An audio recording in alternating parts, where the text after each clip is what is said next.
Chers amis, bonjour, j'ai une bonne nouvelle à vous annoncer. Cette semaine, c'est les retrouvailles. Comment ça, les retrouvailles de qui? Les retrouvailles des frères de Yosef, voyons. Ensemble, Vayigash, c'est la paracha de la semaine.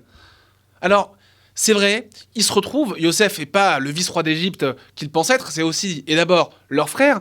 Mais la question que je voudrais vous poser, c'est comment ils arrivent à renouer les liens après tout ce qui s'est passé? Plus de 15 ans de séparation.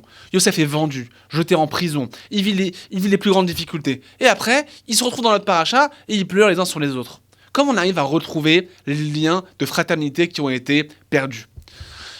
Pour comprendre ça, il faut comprendre comment a commencé toute cette haine entre les frères. Rappelez-vous, dans la paracha de Vayeshev, au tout début, Yosef, il va avoir des comportements un peu suspects chez ses frères. Et on voit que les frères n'ont pas l'air de bien traiter leurs autres frères, les enfants des servantes, qui ne sont pas comme les enfants de Rachel et de Léa, les matriarches. Et puis, il semblerait qu'ils ne mangent pas kasher, selon ce que dirait Yosef. Parce qu'il y a un moment, il n'était pas sûr de les avoir vus faire la shechita, l'abattage rituel. Et puis, ils vont très loin faire paître les troupeaux, ce sont des bergers. Mais ils vont quand même très loin, et puis là-bas, il n'y a pas que des bergers, il y a aussi des bergères, et peut-être qu'ils font des trucs pas très catholiques, enfin pas très orthodoxes. Sauf que Yosef, au lieu d'aller les voir et leur dire « Mes frères, il y a quelque chose peut-être dont je voudrais parler avec vous. Il y a quelque chose qui me turlupine, quelque chose qui me travaille. » Eh ben, il dit rien. Et il va tout balancer à son père. Il y avait Yosef et Dibatam Ra'a, elle a vieille, il va tout balancer à son père. Et puis pareil de l'autre côté, Yosef fait des rêves. Et puis voilà, il y a le soleil, la lune, les étoiles qui vont se prosterner devant moi. Mes frères et mes parents vont se prosterner devant moi. Eh ben, les frères, au lieu d'aller dire « Mais Yosef, qu'est-ce qui se passe à l'intérieur de toi? Pourquoi tu nous dis une chose pareille ?» Ils disent rien. Ils disent lui, il veut faire un coup d'état.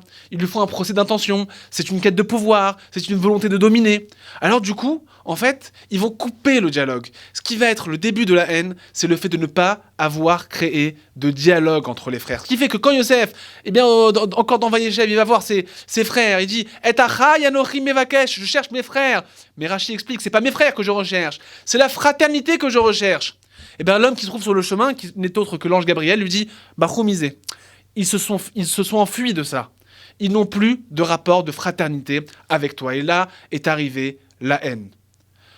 Parce que finalement, la haine, c'est comme disait Elie Wiesel, le contraire de l'amour, ce n'est pas la haine, c'est l'indifférence. Ce qui va amener la vente de Yosef, c'est l'indifférence. C'est le fait de ne pas avoir créé le contact, de ne pas avoir créé le dialogue, de ne pas avoir dit « je vais essayer de comprendre ce que veut mon frère, ce qu'il fait. Je vais véritablement comprendre ce qu'il a en tête. » Alors du coup, maintenant, on comprend le secret des retrouvailles.